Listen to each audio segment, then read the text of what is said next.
Dünyanın en büyük ülkesine hoş geldiniz. Rus politikaları, nüfusu ve hatta Çin ile olan düşmanlıklarına kadar birçok şeyi videolaştırmıştım. Ama emin olun ki sadece benim kanalımda izleyebileceğiniz, hiç görmediğiniz bir Rusya göstereceğim size. Bugüne kadar Türklerin yaşadığı birçok farklı coğrafyada seyahat ettik.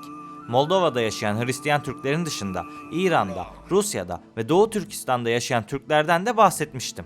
100.000 yolunda destek olmak için kanala abone olduysan, Rus sınırları içerisinde bulunan Türk Cumhuriyetlerini ziyaret edebiliriz.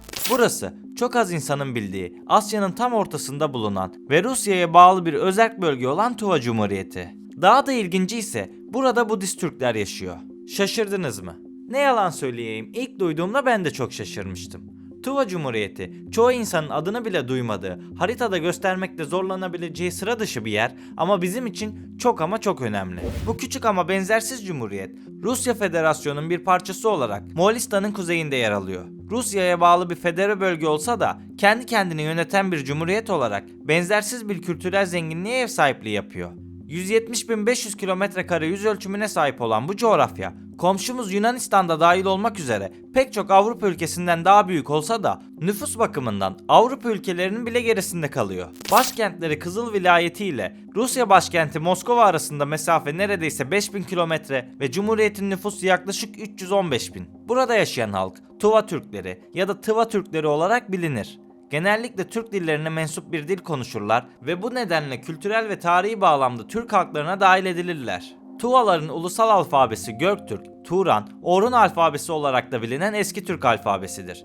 Geçen yüzyılda yazı dili Latin harfleri esasına göre düzenlenmişti. Fakat 1941'den sonra diğer Türk dillerinde olduğu gibi Tuva Türkçesi için de Kiril harfleri kullanılmıştır. Açıkçası tarihe baktığımızda Türk kimliklerini koruyabilmek için bazı bedeller ödediklerini söyleyebilirim. Tuva Cumhuriyeti tarihte Ruslar ve Çinliler tarafından işgal edilmiş. Bu işgallere rağmen 1921'de Cumhuriyet olarak bağımsızlığını tekrar kazanmıştır. Moğolistan 1925 Kasım ayında Tuva'nın bağımsızlığını tanısa da o dönemleri anlamaya çalıştığımızda Tuva Cumhuriyeti'nin siyasi hayatında Rus ve Moğol etkisi arasında kaldığı görülmektedir. Mesela Tuva'daki aydınların çoğunluğu dindaş Moğolistan ile bütünleşmek istiyordu. Ayrıca Tuva Cumhuriyeti'nin ilk başkanı Donduk, Moğolistan'a yakın olma ve Budizmi yaygınlaştırma politikası da sürdürmüştü. Bu süreçte iki ülke arasında dostluk anlaşmaları ve dini yönelim kongreleri yapıldığı gibi Tuva sınırları içerisinde Moğolca gazetelerde basılmaya başlandı. Türk kimliğini Ruslardan ve Çinlerden korumak isterken Moğol asimilasyona uğradıkları da kaçınılmaz. Fakat 2. Dünya Savaşı devam ederken Sovyet Sosyalist Cumhuriyetler Birliği Tuva'yı kendi topraklarına katınca işlerin rengi de değişmiş oldu tabi. 16 Ağustos 1946 yılında Tuva'nın resmi olarak Sovyetler Birliği'ne dahil olduğu açıklandı. Geçmişten günümüze kadar uzanan süreçte Tuva, Rusya Federasyonu içerisinde yer alan 21 özerk cumhuriyetten biri haline geldi. Pekala. İsteseler Rusya'dan ayrılabilirler mi? Tuva Anayasası'nın ilk maddesinde Rusya Federasyonu içerisinde egemen demokratik bir devlet olan Tuva Cumhuriyeti, Cumhuriyet boyunca yapılan halk oylamasıyla Rusya Federasyonu'ndan çıkma hakkına sahiptir yazmaktadır. Fakat ilginç bir şey söylemem gerekirse bu madde Vladimir Putin döneminde kaldırılmıştır. Öte yandan müzikleri, dansları ve yaşam tarzları bulundukları doğayla iç içe geçerek kültürleriyle harmanlanmıştır. Evlerini genellikle yüksek dağların eteklerine, geniş bozkırlara ve berrak nehirlerin yanlarına kurmayı tercih eder. Az önce de söylediğim gibi bu doğayla uyumlu bir yaşam sürmelerini sağlıyor ve bu durum Tuva kültürünün en önemli unsurlarından biridir. Çok kapsayıcı bir ifade olsa da Tuva halkının çoğu hayvancılık ve tarımla uğraşır.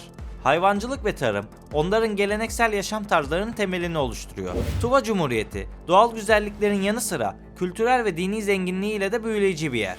Cumhuriyetin başkenti Kızıl, etkileyici Budist manastırları, müzeleri ve anıtlarıyla bilinir. Ama burada modern şehrin hayatının belirtilerini de görebilirsiniz.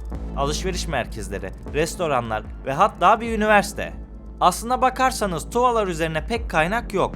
Böyle peş peşe ansiklopedik bilgi vermeden onları size samimi bir şekilde anlatmak istiyorum. Benim ilgimi çeken en ilginç yanları dini tercihleriydi. Çünkü Tuva Türklerin dini inançları oldukça karmaşık ve birçok farklı etkiyi yansıtıyor. Toplumun dini inançları çeşitlilik göstermekle birlikte genel olarak Tuvaların büyük bir kısmı Tibet Budizmi ve gök tanrıcılıkla özdeşmiştir. Konumlandıkları sınırlar Rus coğrafyası içerisinde gibi görünse de hem coğrafi olarak Moğolistan'a yakınlıkları hem de tarihleri nedeniyle nedeniyle Hristiyanlığı seçmek yerine halk Budizme yönelmiş olabilir. Dini tercihlerin tarihsel gelişimine baktığımda Budizmin 18. yüzyılda Moğolistan aracılığıyla Tuva'ya geldiğini ve halk arasında yayıldığını söyleyebilirim. Ancak Budizm, Tuva halkının geleneksel inançlarına tamamen nüfuz etmemiştir. Tuva Budizmi, Buryat ve Moğol Budizmi gibi yerli inançlarla birleşmiş ve kendine özgü bir hal almıştır. Tengrici unsurlar, genellikle doğa ve ataların ruhlarına ibadet etme, büyü ve törenler şeklinde baskın hale gelmiştir. Budist unsurlar ise 4 yüce gerçek, 8 katlı yol, yeniden doğuş ve nirvana gibi Budist öğretilerle Tuva Budizmine dahil olmuştur. Bu da bize renkli bir kültür tanıma fırsatı veriyor. Tuva Türklerinin dini ve kültürel yaşamında önemli bir yer tutan Budizm ve Tengrizmin etkileri, yaşam tarzlarından ritüellere, sanattan müziğe kadar geniş bir alanda hissediliyor. Örneğin bir yandan Budist tapınaklarda düzenlenen dini törenler ve festivaller görülürken diğer yandan şamanist ritüellerle doğa ruhlarına ve atalarına yapılan ibadetler de oldukça yaygındır. Fakat elbette bu coğrafyada yaşayan insanların tamamı Budist değil. Tuva Türkleri arasında Hristiyanlık, İslamiyet gibi diğer dinlere inanan azınlıklar da var. 1921'de yazılmış olan Tanrı Tıva Cumhuriyeti'nin 22 maddelik anayasasından 4. maddesinde Tanrı Tuva vatandaşları istedikleri dini seçme özgürlüğüne sahiptir ifadeleri yer almaktadır. Bu yüzden bölge dini ve kültürel açıdan oldukça zengindir. Budist tapınaklar, manastırlar ve sıra dışı törenler bölgenin manevi yaşamının bir parçasıdır. Biraz da coğrafyasına değinmek istiyorum. Çünkü Rusya deyince akla ilk gelen şey soğuk oluyor. Bu tabii kişiye göre değişebilir. O da başka bir konu. Tuva'nın özellikle kışları çok serttir. Ocak ayı sıcaklık ortalaması -25 ile -35 derece arasında değişkenlik gösteriyor. Fakat Temmuz ayı sıcaklık ortalaması 20 derecedir. Yani yazlar neredeyse bahar havasında geçiyor. Bir gün buraları ziyaret edecek olursanız bu ziyaretlerinizi yaz aylarına saklamanız daha doğru bir tercih olacaktır.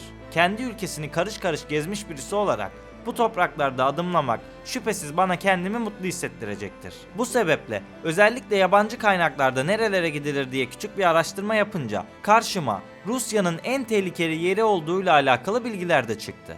Başkent Kızıl çok da tekin yer değilmiş. Yoksulluk ve alkol kullanma oranları yüksekmiş. Yine de beni Rusya'da izleyen binlerce takipçim olduğunu biliyorum. Bir gün yolum düşerse rehberliğinize ihtiyaç duyabilirim. Bu kaynaklar gerçekten de doğru mu? Kızıl gerçekten de tekin bir yer değil mi? Yorumlara yazın lütfen. Evet, Tuva Cumhuriyeti'ndeki yolculuğumuzun sonuna geldik ama Rusya'daki yolculuğumuz devam edecek. Eğer bu videoya 1000 beğeni gelirse Başkurdistan, Tataristan ve Altay Cumhuriyetleri ile alakalı da videolar yapmak istiyorum. Beni buraya kadar dinlediğiniz için teşekkür ederim. İçeriği beğenmeyi ve 100.000 abone yolunda bana destek olmayı unutmayın. Videoyu izleyenlerin %85'i abone değil. Abone olursanız mutlu olurum. Bir sonraki videoda görüşmek üzere. Kendinize iyi bakın.